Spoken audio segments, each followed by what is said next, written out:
Okay, Scarlett, you're gonna have to move your face. Let's sit down there. Oh. Okay, I thought I'd do a 9-month real-world, real-time update. How the solar system's going, how the Nissan Leaf batteries are holding up, what I've been able to do with it, what my impressions and what I've learned so far, I guess. I'm not going to start with the Leaf batteries, I guess. I'm going to start with the panels on the roof and just what I've learned, putting my system together and talking with other people and learning through other people. Buying those small little Renogy 100-watt or there's a couple other brands out there, that they make 100 and 150 watt type panels that are relatively small. They're a third the size of a regular residential size panel, which is why they only produce a third of it. It has never made sense to me, unless you're just like a weekend warrior and you're only going to be using the thing for, 2 or 3 weekends a year.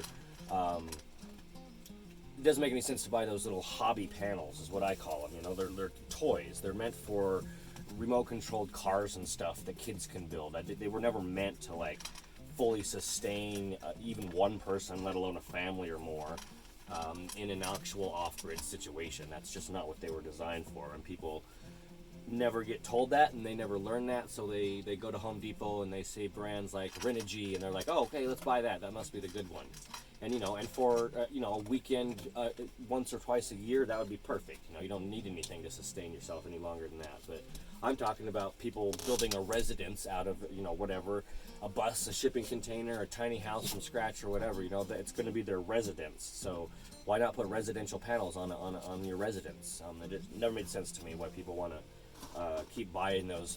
They'll have 6 or 8 of those 100-watt panels on their roof, and it's just, why don't you buy 2 or 3 other panels instead of 8 of one or 9 of one? And I'm not ripping on anybody. It just doesn't make any sense, because I don't think that they even know that there's other options that are better.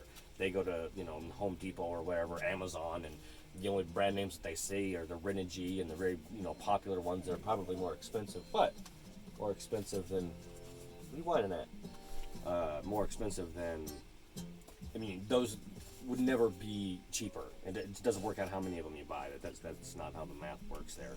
When you see brands like Renogy and Victron and stuff at big huge outlets like Home Depot, Lowe's, and Amazon, they're under contract and they charge whatever they want whenever they feel like. I've seen those 100-watt panels from Renogy fluctuate $40 because I don't know, it was a day of the week or something. Somebody felt like they could charge more. Let's move on from the panels. The panels are the first, and the panels don't power anything. Keep that in mind when building off-grid solar systems. The whole system is required to sustain off-grid living. However, if I was to remove my solar panels right now, I could still go on with the day and cook my meals and do my lawn mowing and whatever, but if I was to remove my batteries from the solar system, nothing happens. I can't do anything. I can't plug straight into the solar panels. That's not how it works. So in an off-grid system, you have to have the whole thing. I don't want to say that the solar panels don't power anything. They don't power anything directly. There's nothing plugged straight into that solar panel. You need all this other equipment and everything. That's why this whole cabinet's right here to make it all work.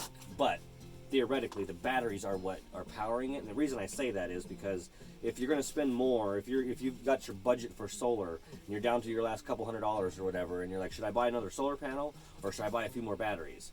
Always go with the batteries in an off-grid situation. Your storage is going to be way more important than your generation 90% of the time. There might be a couple situations where you got some pretty heavy loads going on simultaneously, but that's everyday use. The average Joe is just not gonna need anything more than that. Specifics to this that I've learned about this system and the equipment that I bought for this system to make those Leaf modules work. The inverter that I bought, I didn't know this when I bought it, but the low voltage alarm, not the disconnect, but just the alarm, is set at 20.4. It's either 20.4 or a certain voltage on the AC output. I can't remember which one. It's they're the same. It's just the math has to be done. But at 20.4, that still leaves 1.5 full volts. That's a good 30-35% of your battery of these Leaf modules. And so when it gets to 20.4, it starts screaming at you, and I mean you can still use it, but it's really annoying. And the shutoff isn't until 19.6, which is much better in my opinion. That's still not the full capacity of what I could use, but it is much better than 20.4. That brings it down to where I never at 19.6. That's like you check my little chart in here. 20.9 is 25%, so another half a volt down from there, whatever, 15%, 18%.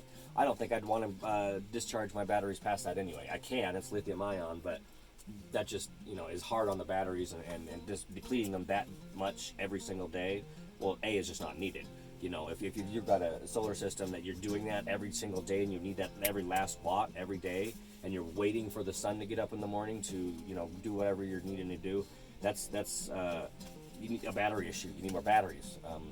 That's not a production issue. You just didn't do the math right, or somebody didn't do the math, or maybe you got extra appliances that you didn't have when you know put the system together.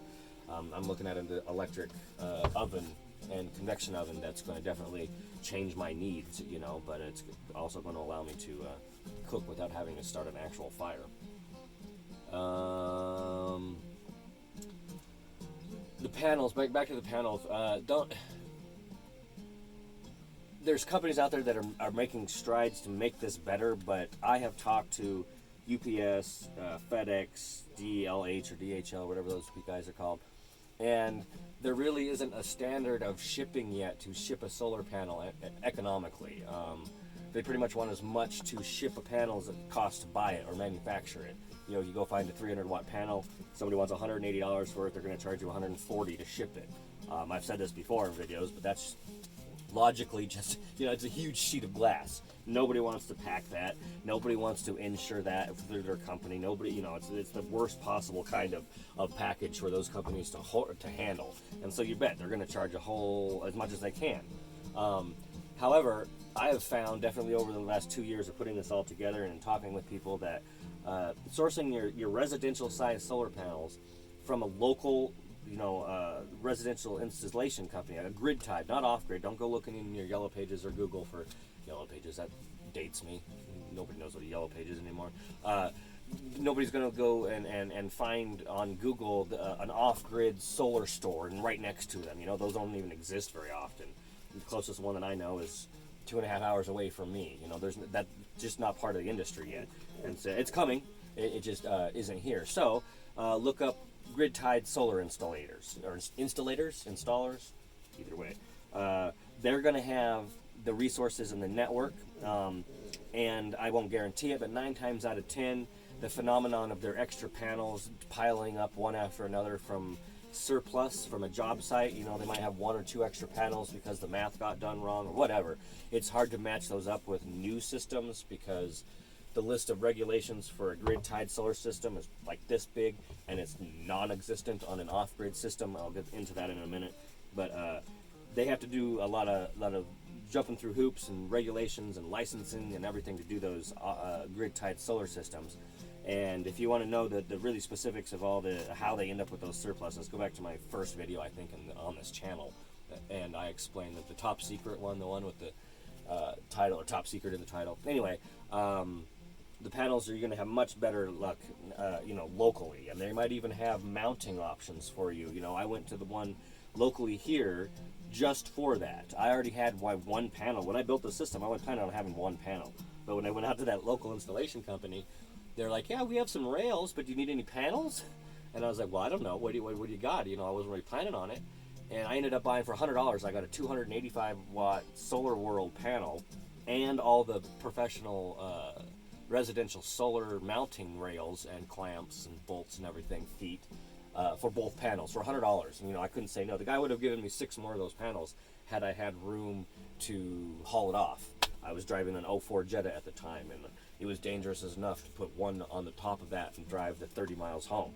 But it happens. You know, that's not a situation that's going to happen for everybody, but I've definitely heard some pretty cool stories about similar, you know, they just show up with cash in hand. When you're ready to buy solar panels, you're ready to buy solar panels. So make it clear to these people that you're just looking.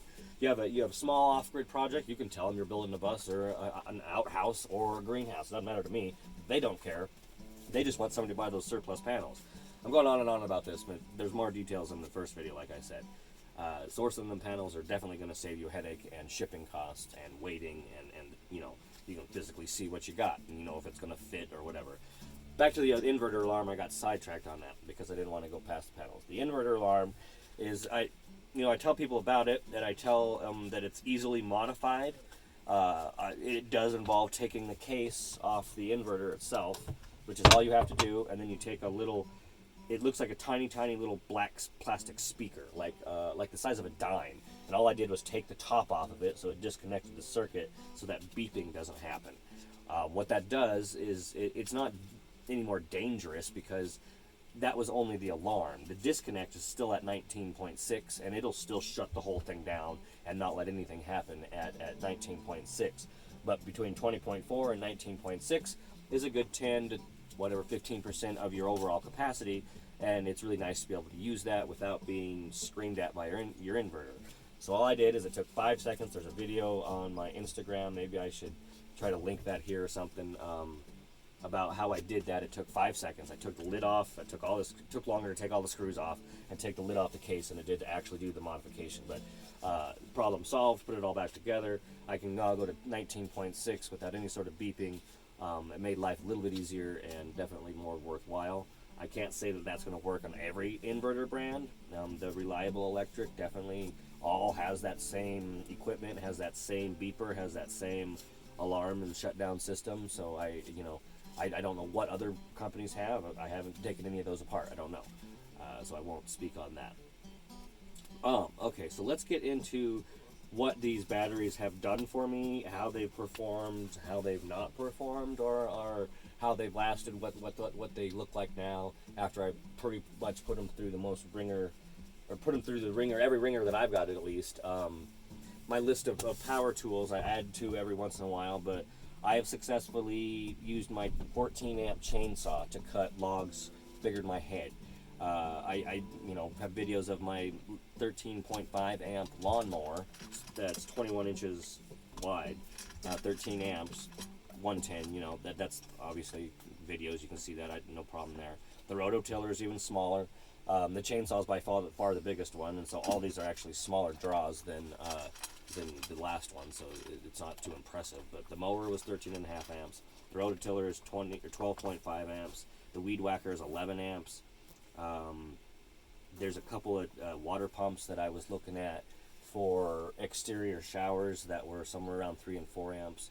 I don't think I ended up doing that. I just wanted to mention that because it's an option. You don't have to go with those tiny little 12 volts if you don't want to, which is fine. You can get those things that are like 3 gallons a minute, and that's, who could use more than that. The air conditioner, obviously, when I needed it. I'm not in Florida. There's a lot of people out there that need or feel they're going to need or whatever that 24/7 air conditioner. I don't. There's definitely been some people to put together some larger groups of the Leaf modules. They've running 14 and 21 at 48 volts. I don't have any success stories of anybody successfully running their air conditioner 24/7 through the whole summer or anything yet, because physically we haven't been doing this long enough, and there's nobody out there that is testing any of this. That's the reason for this video. None of this information is on YouTube anywhere. Nobody's going over what they have learned, what they have found in a 24 volt off-grid mobile solar system made with reclaimed Leaf modules. There's no sense in doing videos on YouTube that somebody else has done, so I tried to find the ones that haven't been done. Anyway, back to what I've been able to do. All those power tools outside, the skill saw, the sawzall, the jigsaw, the angle grinder, all those things are obviously going to work. If I can run a 14 amp chainsaw, anything else, that's pretty much the legal limit. You really go much further than that on a 120 connection. And it probably actually takes more than that when it bogs down. It's an interesting motor inside of there. I don't know the inner workings of it, but it doesn't really matter. It's fun to say and brag about all those things that I can do. But when it really comes down to it is that's not just I can say, oh, look at these, I can mow my lawn with my solar power and my solar system. But like, until you can mow the lawn while the stove is still on, boiling your lunch, and the air conditioner's running simultaneously, you know, that doesn't, it's not very impressive to just have a system that can do one thing at a time. And my little 2,500 watt continuous 5,000 watt surge inverter has done that. I've run, I mean, there's videos of it on my Instagram of running my air conditioner and my hot plate and the lawnmower simultaneously, or the heater and the air conditioner simultaneously, which is, nobody would ever do that, but it's just to prove that the state of charge on these Nissan Leaf batteries is there till the last drop. I do have a space heater. I mean, it powers it. Space heaters are the most inefficient and power-hungry devices out there that will ruin, not ruin, but just suck dry. You know, those guys down in Florida think that they need a lot of power for their air conditioners, but try to heat your place exclusively with electricity in an actual winter climate, and you're going to need 4 times the batteries. Pro tip, don't sit down with scissors in your back pocket. It's not a good way to live your life. Okay, lawnmowers, fans, yeah, okay, we've done all that. Those videos are out there. That's not new news. The 12 volt step down is definitely a very popular part of these systems that I just do not have. Excuse me. I was thinking about just getting one the other day so I can have one to just, I don't know, show. I don't even have anything 12 volt to plug into it, but you know, they're simple. People hear the 24 volt system and they're like, oh man, I got a fridge and a water pump and fans and all my 12 volt lights and my chargers. And it doesn't mean anything. You just need an extra $30 piece, and you do the same thing. You just step it down from 24 to 12, and you can. And it's not scary. It's not hard. It's pretty simple. You know, technology that's been around forever. The do-it-yourself part of these batteries is something I think a couple people have been confused, and I'll try to alleviate that and prevent that ahead of time. But these are not store-bought batteries, okay? You're not going to buy a bunch of these batteries and then take it to a solar installator. I'm just going to use that word. If it's one, I don't care. You're not going to take them to an RV specialist, or you're not going to take them to an off-grid, solar guy and say, here, install these for me, and then insure it. The people are very, very wary. Even at my brother's store, he wouldn't let me work under his name, under his insurance, on a solar system using these batteries. That's just, that's the reality of the situation. The trade-off is they are thousands and thousands of dollars cheaper. Literally. I mean, to buy, I have almost 3 kilowatts, 2.8, 2.9. To buy that brand new, you'd be well over $5,000, easy. And that's bottom of the line, bottom of the barrel, battle-born crap, lithium batteries. And I have less than 500 into this, not 5,000. This savings really are that significant. I'm not making that up. I go into great detail in many other videos about that. But the few little compromises, it's not even a compromise, it's the few little added steps, or like that step down added equipment, is still not even anywhere close to the price range of brand new lithium.